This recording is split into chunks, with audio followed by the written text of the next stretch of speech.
Di mo ba nakita na dahil nga gusto nilang pagtakpan kung ano-anong ginagamit nilang katuwiran? Ibig mo ba sabihin, lumilitaw na at isinisigaw na lahat ang pangalan mo na ikaw ang utak ng lahat ng ito? Ay yung kaukulang paggalang pa. Pantakip. Nakasulat ba sa bato yan? Absolute ba yan? Kung sinasabi nilang transparent at saka accountability, mas mataas pa ba? Mas mataas pa ba yung parametro ng kortesiya? Anong interparliamentary courtesy? Ang pinag-uusapan natin ay kinakailangan mong ilitaw. Kailangan mong alisin ang maskara na nakabalot. Saka walang hiya ang nangyari na sa bansa natin.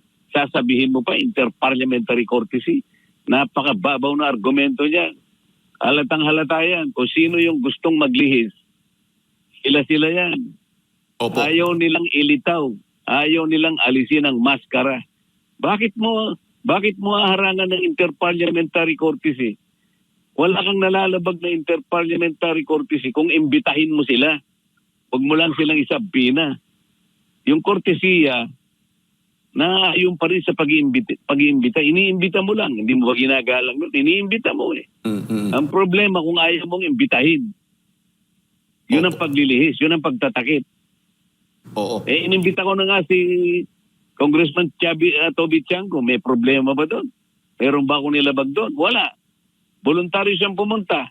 2 beses na nga pumunta roon eh. O bakit nila tinatakpan niya sa magitan ng tinatawag na kortesiya? Anong kortesiya?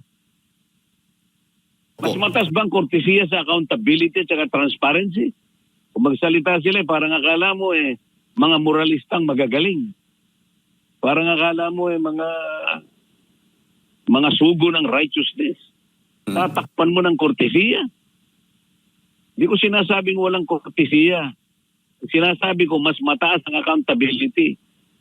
Mas mataas ang pangangailangan ng taong bayan na malaman nila kung sino ang gumawa ng lahat ng ito na talagang ang kanilang kabangbayan ay talagang nalusaw at takot ng mga taong ito.